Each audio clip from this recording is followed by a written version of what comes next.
പ്രതികൂലമായ സാഹചര്യങ്ങൾ ജീവിതത്തിൽ ഉയർന്നു വരുമ്പോൾ തളർന്നു പോകുന്നവരാ നമ്മളെല്ലാവരും. എന്നാൽ അങ്ങനെയുള്ള പ്രതികൂലത്തിന്റെ ഘട്ടം വരുമ്പോൾ നാം ധൈര്യപ്പെടേണ്ട, നമുക്ക് ബലം നൽകേണ്ട ഒറ്റ കാര്യമുണ്ട്.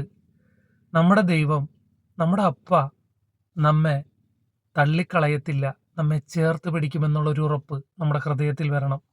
നമുക്ക് വേണ്ടുന്നത് വേണ്ടുന്ന സമയത്ത് വേണ്ടും പോലെ നൽകി നമ്മെ അനുഗ്രഹിക്കുന്നവനാണ് നമ്മുടെ ദൈവം, നമ്മുടെ അപ്പ. അതുകൊണ്ട് ധൈര്യമായിട്ടിരിക്കുക.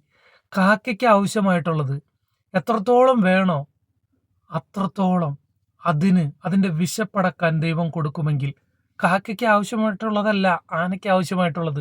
വ്യത്യാസമുണ്ട്, ക്വാണ്ടിറ്റിയിലും വ്യത്യാസമുണ്ട്. ആ ആനയുടെ വിശപ്പടക്കാനും ആവശ്യം വേണ്ടത് മൃഗങ്ങൾക്ക് ദൈവം കൊടുക്കുന്നുണ്ടെങ്കിൽ എൻ്റെയും നിങ്ങളുടെയും ആവശ്യം വലുതാകട്ടെ ചെറുതാകട്ടെ എത്ര തന്നെയാണെങ്കിലും എങ്ങനെയൊക്കെ ഉള്ളതാണെങ്കിലും അതിന് ആവശ്യം വേണ്ട കരുതൽ ആവശ്യം വേണ്ട സമയത്ത് ദൈവം നമുക്ക് വേണ്ടി ഒരുക്കി തരൂന്നേ.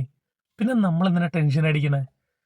സങ്കീർത്തനം 72:6 പറയാം, അരിഞ്ഞ പുൽപ്പുറത്ത് പെയ്യുന്ന മഴ പോലെയും ഭൂമിയെ നനയ്ക്കുന്ന വൻമഴ പോലെയും.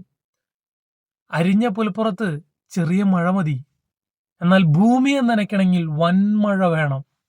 അർത്ഥം, പ്രശ്നങ്ങൾ വലുതാകട്ടെ ചെറുതാകട്ടെ അതിനെ പരിഹരിക്കുന്ന ഒരു ദൈവം നമുക്കുണ്ട്.